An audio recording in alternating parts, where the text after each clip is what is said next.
परमेश्वर ने आपको फालतू में नहीं चुना है। बाइबल बताती है परमेश्वर ने हमें चुना है, ना कि हमने परमेश्वर को चुना है।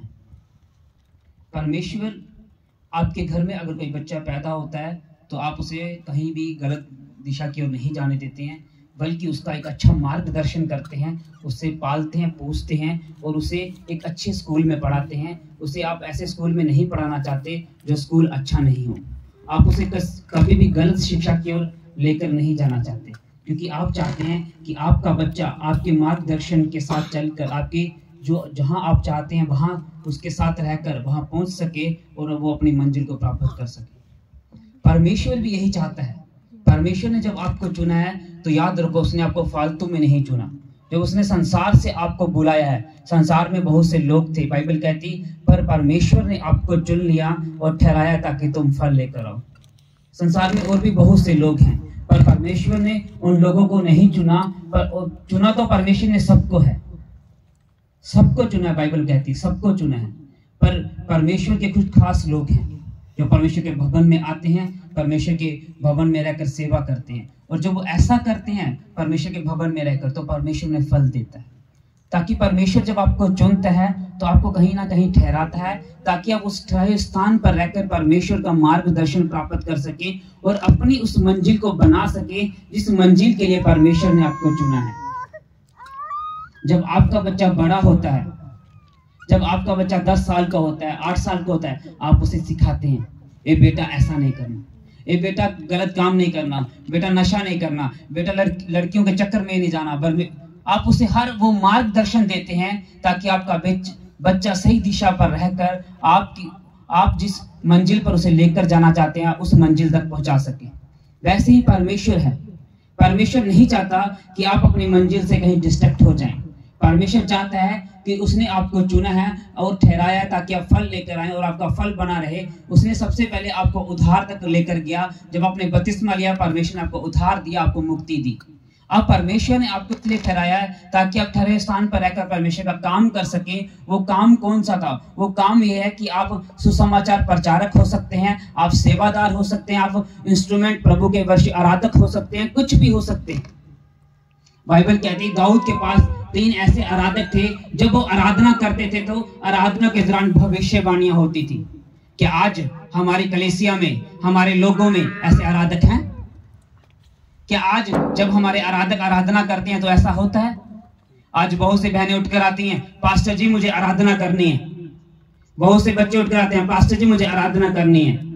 दूसरा इतिहास भरा पड़ा है, दूसरा राजा भरा पड़ा है। बाइबल कहती जब दाऊद और दाऊद के लोग आराधना करते थे तो परमेश्वर ने भविष्यवाणियां देता था। क्योंकि आराधना कोई ऐसी चीज नहीं है कि आप आए, आपने गाया और गाकर आप चले गए। नहीं, बाइबल कहती आराधना वो है, वो परमेश्वर की आत्मा को उतारती है। जहां जहां आराधना होती है वहां प्रभु का आत्मा उतरता है।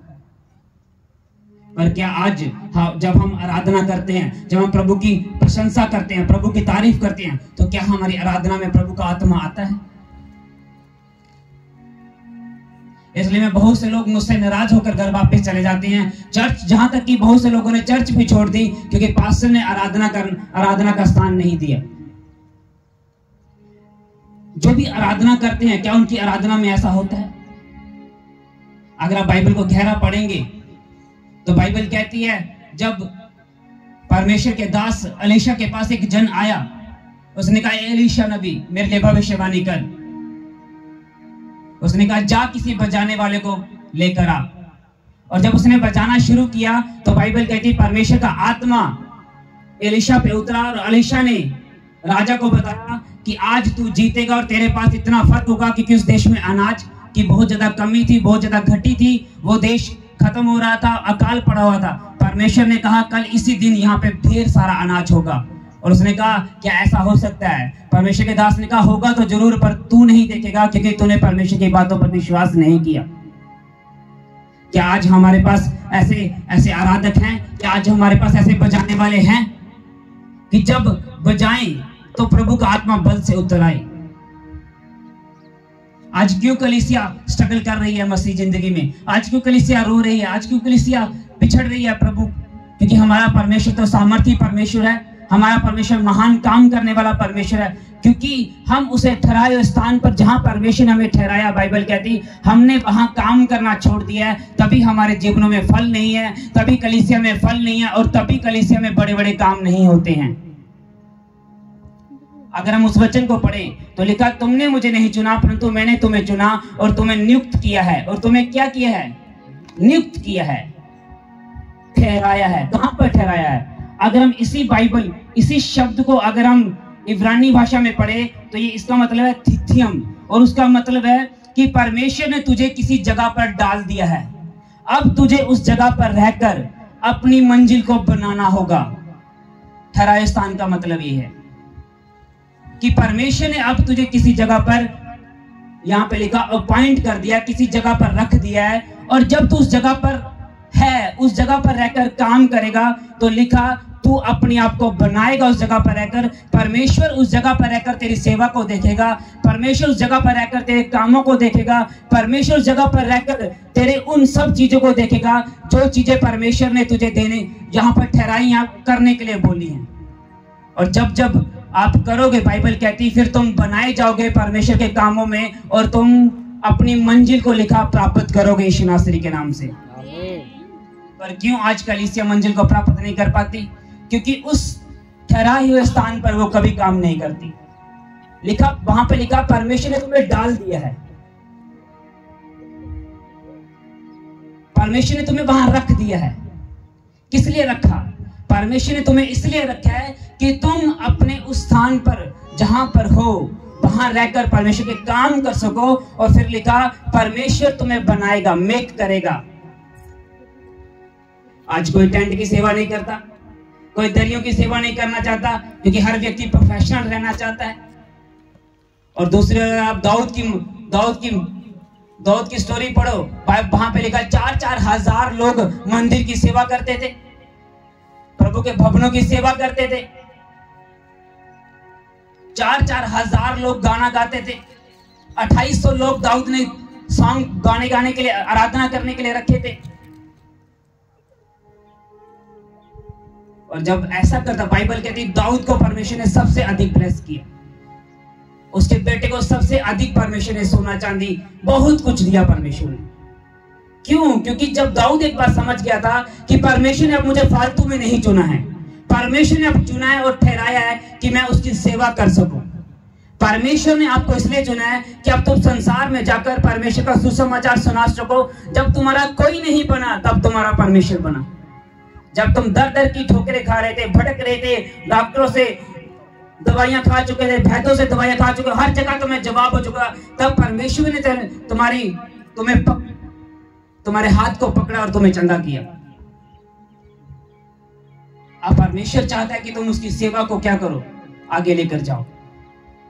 सुसमाचार सुनाने की जिम्मेदारी अगर जितनी हमारी है, परमेश्वर उससे अधिक आपकी भी रखता है।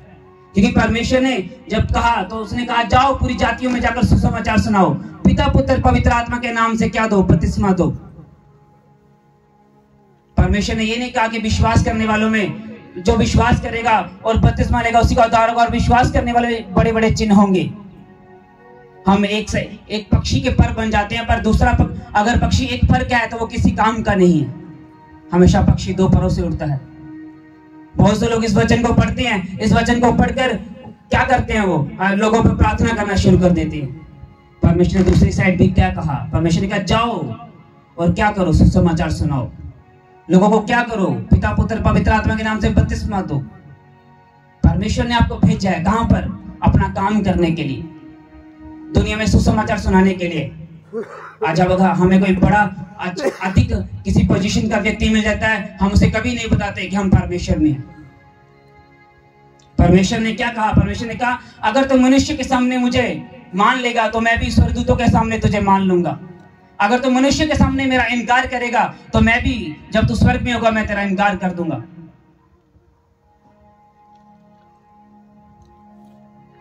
परमेश्वर ने तुम्हें ठहराया है अपनी सेवा के लिए। अगर हम वो सेवा नहीं कर पाएंगे तो हम कभी भी अपने जीवन में वो नहीं देख सकते। सबसे पहले भाई यहाँ इब्रानी भाषा में लिखा कि परमेश्वर ने तुम्हें वहां ठहराया है ताकि तुम जाकर क्या कर सको? अपनी मंजिल को बना सको। क्योंकि जब आप उस ठहराए स्थान पर अपनी सेवा को शुरू करोगे तो परमेश्वर आपकी सेवा को देखकर ही तो आपको बनाएगा। आपका बच्चा एक दिन जॉब पे नहीं जाता, पहले 5 साल का, फिर 10 साल का, फिर 15 साल का, धीरे धीरे बनता है, वो बड़ा होता है और धीरे धीरे आप उसे पढ़ाई में, और जैसे जैसे वो बड़ा होता चला जाता है वैसे वैसे आप उसे अच्छी शिक्षा की ओर लेकर जाते हैं। और जब वो बनता है बड़ा होकर, कोई बड़ी जॉब पे जाता है, कोई बड़े काम करता है, कुछ ना कुछ, और आपका दिल खुश होता है। वैसे ही परमेश्वर आपसे चाहता है। परमेश्वर चाहता है कि अब जिस स्थान पर तुम हो, जहां पर अगर तुम आराधक हो तो आराधना की सेवा करो, अगर तुम टेंट लगाने वाले हो तो टेंट की सेवा करो, दरिया लगा, बशर जहां भी तुम हो, सुसमाचार सुनाने, जहां भी तुम हो, परमेश्वर चाहता है कि बाहर रहकर तुम उसके कामों को करो।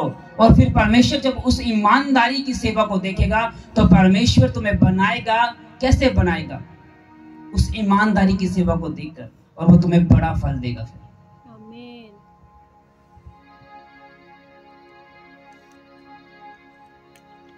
और हम कभी भी बनना नहीं चाहते हैं परमेश्वर के हाथों में, ना ही परमेश्वर के हाथों से बनना चाहते हैं, ना ही परमेश्वर के हाथों में रहना चाहते हैं। हम अपनी इच्छा से करना चाहते हैं। जब हम अपनी इच्छा से करना शुरू करेंगे, हम कभी भी फलों को लेकर नहीं आएंगे। हम तभी फल ला सकते हैं जब हम प्रभु की इच्छा के अनुसार उस ठहराए स्थान पर काम करना शुरू कर दें। दाऊद ने सारे मंदिर में सबको एक एक ड्यूटी सौंप दी, तेरी आराधना करने की, तेरी सुसमाचार सुनाने की, तेरी ये करने की, तेरी वो करने की। और अगर आप बाइबल पढ़ो, दूसरा इतिहास, तो हर व्यक्ति ईमानदारी से अपनी सेवा को निभाता था। और बाइबल कहती किसी के घर में किसी बात की घटी नहीं थी। क्यों? क्योंकि वो लोग अपनी सेवा को जानते थे, अपने कामों को जानते थे कि परमेश्वर ने अब मुझे चुन लिया है। परमेश्वर ने आपको इसलिए नहीं चुना कि आपका बहुत बड़ा घर बन जाए। परमेश्वर ने आपको इसलिए नहीं चुना कि आपके पास बड़ा सोना चांदी हो जाए, आपके बच्चे जज लग जाएं। पर ये सब परमेश्वर ने कहा जब तुम मेरे राज्य की खोज करेगा, ये सब तेरे पीछे आ जाएगा। जब आप प्रभु का काम करेंगे, ये सब प्रभु तुम्हें दे देगा अपने आप। आमीन। ऊंचा आशीष आपकी है। ये सब आपके पीछे अपने आप आएगा, पर पहले प्रभु के पीछे आपको जाना पड़ेगा। आप कहां जाते हैं? आप संसार में जाते हैं, प्रभु के पीछे नहीं जाना चाहते, तभी वो सब अपने आप आपके पीछे नहीं आता।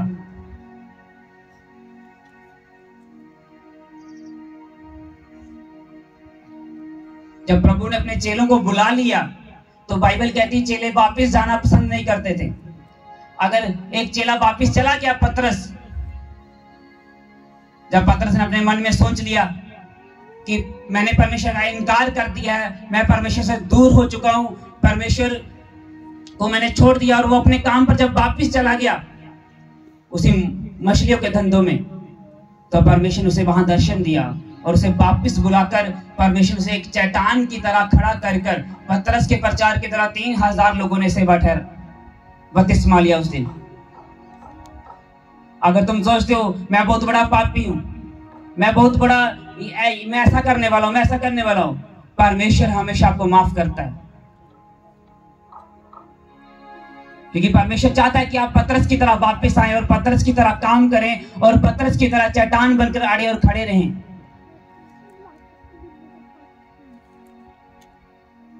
आज एक मुसीबत आ जाए, सिर दर्द हो जाए, 10 दिन ठीक नहीं होती, हम किसी और को परमेश्वर बना लेते हैं। एक महीना अगर हम बीमार हो जाएं, हम किसी और की ओर चल पड़ते हैं। जब तुमने जीवित परमेश्वर को जान लिया है और ये पहचान लिया कि उसके बिना कोई परमेश्वर नहीं है, तो फिर तुम कहां जाओगे? क्या तुमने कभी पूछा जब तुम पे बीमारी आती है, परमेश्वर क्यों मुझ पे बीमारी आई? क्यों परमेश्वर मेरे जीवन में ऐसा क्यों हो रहा है? परमेश्वर मैं क्यों दुखों में जी रहा हूं? क्या तुम प्रभु की हजूरी में जाकर पूछते हो? यही तो तुम्हारा सबसे बड़ा नुकसान है, क्योंकि जब तुम पे दुख और मुसीबत आती है, तुम प्रभु की हजूरी की तरफ नहीं, तुम उस दिशा की ओर जाते हो जो प्रभु ने नहीं रखी आपके लिए। और जब मुझ पे पिछले महीनों में दुख आया और मेरी बड़ी ज्यादा मैं दर्द और बड़ी ज्यादा परेशानी से निकला, तो मैंने प्रभु की हजूरी में जाकर पूछा, प्रभु मेरे जीवन में दुख क्यों आया? क्योंकि तू तो कहता है मैं तुझे आशीष दूंगा, तू तो कहता है मैं तुझे चंगा रखूंगा, तो हमेशा भला चंगा रहेगा। और जब मैं उसकी हजूरी में समय बिता रहा था, प्रभु ने बोला तूने ऐसा किया इसलिए तेरे जीवन में दुख आया। और जब दोबारा तौबा की कि परमेश्वर ठीक है मुझसे गलती हो चुकी है, मुझे माफ कर दे, मैं अपने आप को तेरे हाथों में समर्पित करता हूं, परमेश्वर ने दोबारा चंगा किया, दोबारा खड़ा किया। क्यों तुम्हारे घरों में मुसीबतें हैं? बाइबल तो कहती है जहां प्रभु का आत्मा है वहां आजादी है। क्यों तुम्हारे ऊपर बार बार जादू टोना अटैक कर रहा है? क्यों दुष्ट आत्मा तुम्हें बार बार पकड़ रही है? बाइबल कहती है तुम्हारे अंदर तो पवित्र आत्मा वास करता है, फिर शैतान कहां से आ रहा है? इसका मतलब पवित्र आत्मा तुम्हारे अंदर वास तो करता है, पर तुम जब वो काम करते हो जो परमेश्वर नहीं बोले तो पवित्र आत्मा चला जाता है। जहां आत्मा नहीं वहां आजादी नहीं रहेगी, तो शैतान अटैक करता है।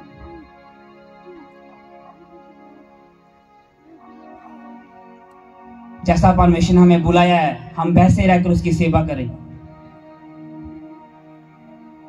फिर परमेश्वर आपको बड़े फल देगा। हमें डरने की कोई जरूरत नहीं है।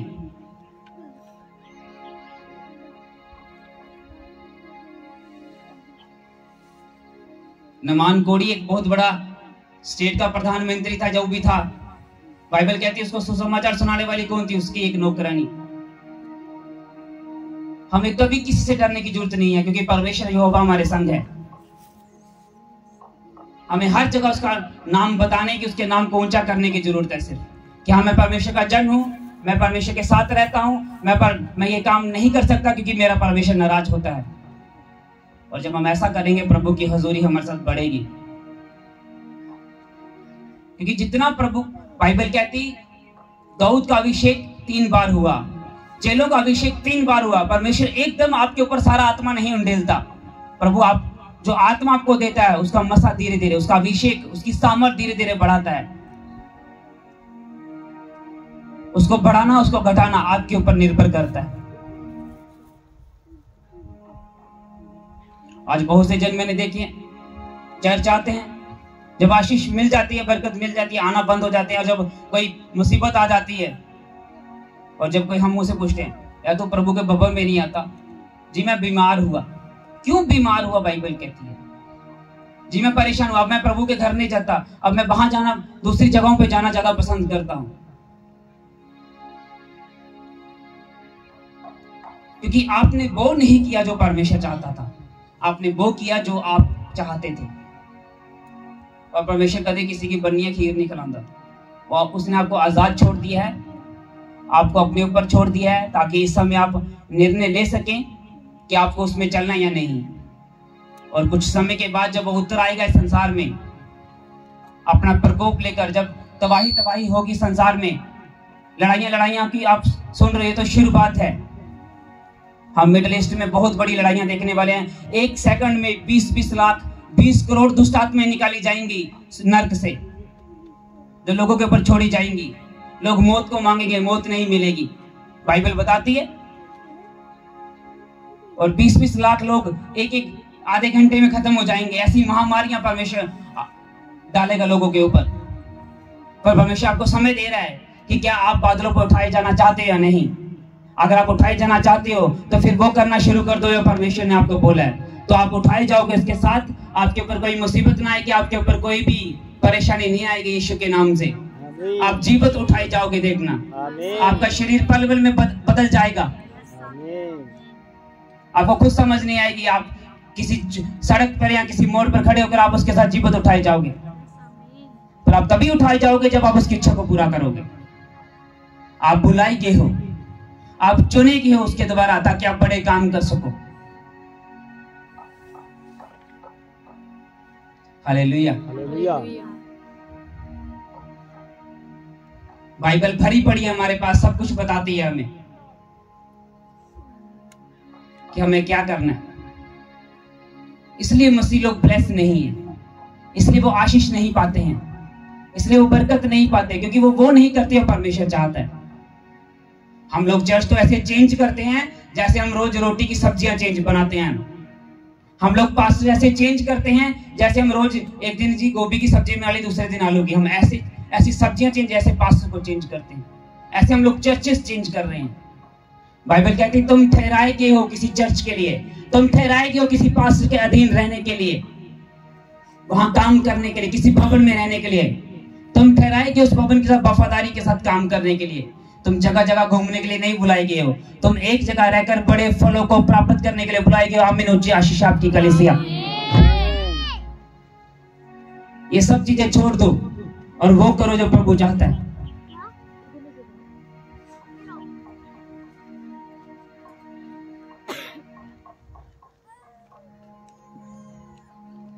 अब मुझे देख लो, हमारे परिवार को देख लो। 2016 के बाद जब पास्टर्स को हमने चेंज किया तो आज 8 साल हो गए हैं। हम महीने में जब भी हम जाते हैं तो हम हमेशा अपने आत्मिक पिता की चर्च में जाते हैं। हम कभी किसी चर्च में जाना पसंद नहीं करते, क्योंकि हमें एक बात मालूम है कि मुझे अपने आत्मिक पिता के साथ वफादारी के साथ रहकर ही तो फल मिलेगा। बाइबल कहती है जो बारिश होगा वो क्या करेगा, वो इनाम पाएगा, फल पाएगा। और बारिश कैसे बनते हैं? बारिश बनते हैं ईमानदारी के साथ। अगर हम महीने में 1 बार जाएं, 2 बार जाएं, पर हमने अपने आत्मिक पिता की चर्च में जाना है। हमने कभी किसी की चर्च में नहीं जाना, ना ही मैं किसी का प्रचार सुनता हूं, ना ही मैं किसी चर्च में जाना। बस अपने आत्मिक पिता के साथ वफादार रहना है और प्रभु में बढ़ाता है। आप सब जानते हैं 2022-23 में कोई प्रोफेटिक नहीं था चर्च के पास, और जब मैं प्रभु से मांग रहा था, आप सब जानते हैं चर्च के पास प्रोफेटिक है। आज अब ऐसे वरदान देख रहे हैं। और जब मैं आ रहा था चर्च में तो खुदा ने मुझे एक दर्शन दिया कि एक छोटा सा बेबी यहाँ पे बैठा हुआ है, पता नहीं कौन था, मुझे नहीं, उसकी चेस्ट खराब है। मुझे नहीं मालूम किसकी चेस्ट खराब है, मैं नहीं जानता। आपके परिवारों में हो सकता है, आपके घरों में हो सकता है कोई जन, और खुदा मुझे दिखा रहा था उसे हील होते हुए। एक जन यहाँ पे मौजूद था, खुदा दिखा रहा उसकी लेग्स को हील होते हुए। क्योंकि जब आप प्रभु के साथ ईमानदार होंगे तो हमें झूठी भविष्यवाणियां करने की कोई जरूरत नहीं है। तुम्हें कोई जरूरत नहीं गेम खेलने की, लोगों के साथ कोई झूठ बोलने की जरूरत नहीं है। क्योंकि जब हम वफादार रहेंगे, खुदा हमें हमेशा उस वफादारी का इनाम देगा।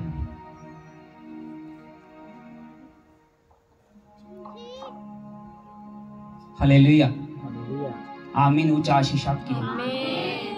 प्रभु ने आपको चुना और ठहराया फल लाने के लिए, चुना और ठहराया फल लाने के लिए। याद रखना, ठहराया कहां पे है? एक सेवा के लिए, और उस सेवा पे फिर तुम बनाए जाओगे प्रभु के कामों के लिए। जब इस जगह की सफाई करनी थी, सिर्फ इस जगह की सफाई, मैंने हजारों लोगों के तरले किए।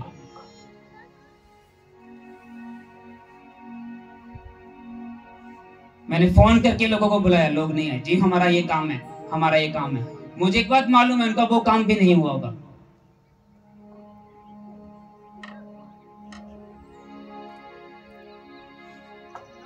और उल्टी वो बरकत की जगह उन्होंने अबरकत पाई होगी, उल्टे बीमार हुए होंगे चंगा होने के बजाय। क्यों? क्योंकि जब हम प्रभु के कामों में ढिलाई करते हैं, प्रभु बोलता अच्छा पुत्र, कोई गल नहीं, सीधे रास्ते नहीं दे, दुए रास्ते आंदा भी।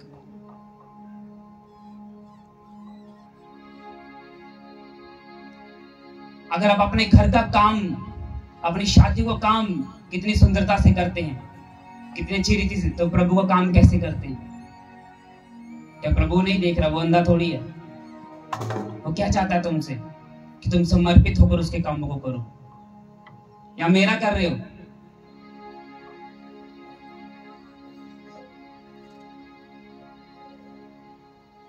फल इसी में है कि तुम उसके ठहरे स्थान पर क्या करो, काम करो। याद रखना, अपने आप कुछ नहीं होगा। बाइबल में इत्तेफाक नाम का कोई शब्द नहीं पाया जाता। बाइबल कहती है जो तू बोएगा वो तू काटेगा। जो तुम बोते जा रहे हो, परमेश्वर तुम्हें उसी का इनाम देगा, धरती पर भी उसी का इनाम स्वर्ग में भी। हालेलुया। अपने हाथों को उठाएंगे आसमान की ओर और बोलेंगे परमेश्वर मुझ पे अनुग्रह कर।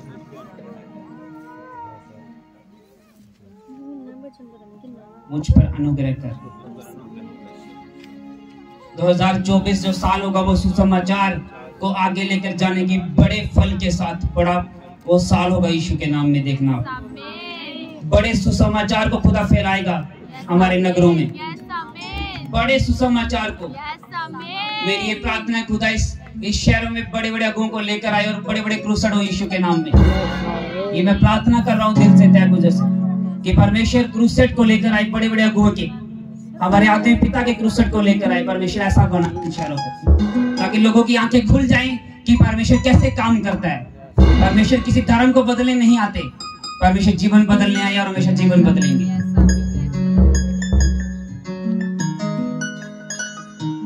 क्या आज हमारे पास ऐसे आराधक हैं जो भविष्यवाणियां कर सके?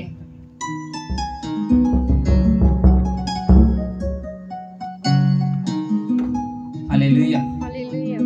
अपने हाथों को हिलाते हुए आसमान की ओर धन्यवाद यीशु। पाक खुदा मुझ पर अनुग्रह कर, मुझ पर ग्रेस दे अपनी, ताकि मैं तेरे कामों को कर सकूं। और परमेश्वर मैं उन सब कामों को छोड़ता हूं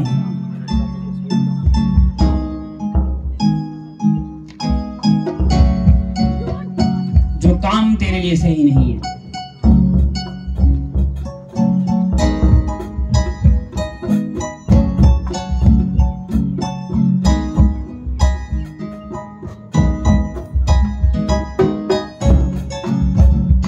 इन दिनों में आपके घर में था, उसके मालिक ने सब कुछ उसके हाथ में कर दिया। परमेश्वर ने सब पर बरकत दी, सब पर। परमेश्वर सब चीजों पे आशीष देगा। अभी मैं एक टेस्टमनी सुनकर आ रहा था अपने आत्मिक पिता की चर्च का। एक लेडीज, बुजुर्ग लेडीज, कभी भी नहीं हुआ, मुझे लग रहा है 50 साल से ऊपर उम्र होगी। जैसे चर्च में आए, प्रभु ने जो बोला वो करना शुरू किया। एक दिन आत्मिक पिता ले हैंड करते हैं, और जैसे ले हैंड करते हैं वो खुद बोल रही थी कि मैं 2 हफ्ते बाद जब चेक करती हूँ मैं प्रेगनेंसी कंसीव थी। और मैं खुद सोच रही थी कि ऐसा कैसे हो गया जीवन, मैंने जिंदगी में कभी हुआ ही नहीं। क्योंकि जब प्रभु आपके साथ है तो आपको जोर लगाने की जरूरत नहीं पड़ेगी। जो प्रभु चाहता है उसे करना शुरू कर दो। हालेलुया, धन्यवाद यीशु। हाथों को उठाएंगे आसमान की ओर और परमेश्वर से क्षमा मांगेंगे। पिता, जो मुझसे गलती होगी मुझे क्षमा कर।